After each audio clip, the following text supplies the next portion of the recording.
Anatomy of the Constitution. How do they govern? The U.S. Constitution is the document that creates our nation's government. The contents of the Constitution create the three branches of government and give directions for how the federal government works. It does this with a little over 4,500 words, covering only 4 sheets of paper. Although the Constitution was written in 1787, over 220 years ago, it still guides our officials in running our country today. It is the oldest written constitution in the world that is still in use. Introducing the Preamble. Our Constitution is divided into 9 parts. The first paragraph is called the Preamble. Its job is to introduce the Constitution, explain what the Constitution is meant to do, and describe the purpose of the new government. The first 3 words of the Constitution, "We the people," contained the important idea of self-government. Creating Congress, Article 1. Article 1 is the first and longest part of the Constitution. It creates the legislative branch of government. Legislative means lawmaking. This section is the longest because the people who wrote the Constitution believed that a legislative branch is very important in a government that represents the citizens. Members of the legislature, or lawmaking body, are responsible for turning citizens' wants and needs into laws. Represent me. The legislative branch makes our government a representative democracy. In a representative democracy, citizens elect people to represent their needs and concerns in government. Article 1 creates a legislature called Congress and divides it into 2 parts, the Senate and the House of Representatives. Article 1 describes how Congress should be organized, tells what qualifications legislators must have, and how often Congress should hold elections and meet as a group. It also describes other details of operation that each House of Congress gets to decide for itself. Next page. The powers of Congress.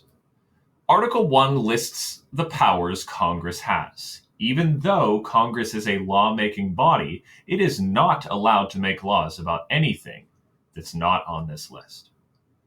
Collect taxes, borrow money and pay debts, make rules for how to become a citizen, regulate commerce or trade with other nations, coin money and punish counterfeiters, establish post offices, give patents to new inventions, create the lower federal courts, punish pirates, declare war and support an army and navy, and make any other laws that are necessary and proper to carry out the powers in this list. Creating the President, Article 2. Article 2 of the Constitution describes the job of the executive branch. This branch executes or carries out laws. The President heads this branch, which also includes the Vice President and many departments in charge of carrying out the government's day-to-day business. Article 2 describes who qualifies to be the President, what powers the office has, and what happens if a president misbehaves. It also explains the Electoral College, which is the process of how the president is selected. Presidential powers. The overall job of the executive branch is to carry out and enforce laws, but Article 2 gives the president a list of specific duties.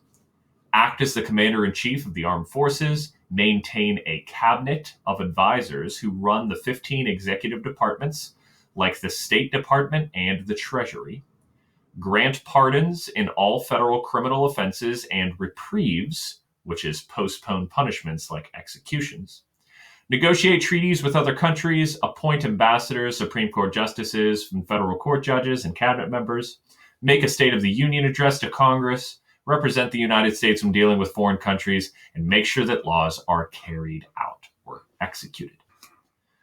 Creating the courts, Article 3. Here come the judges.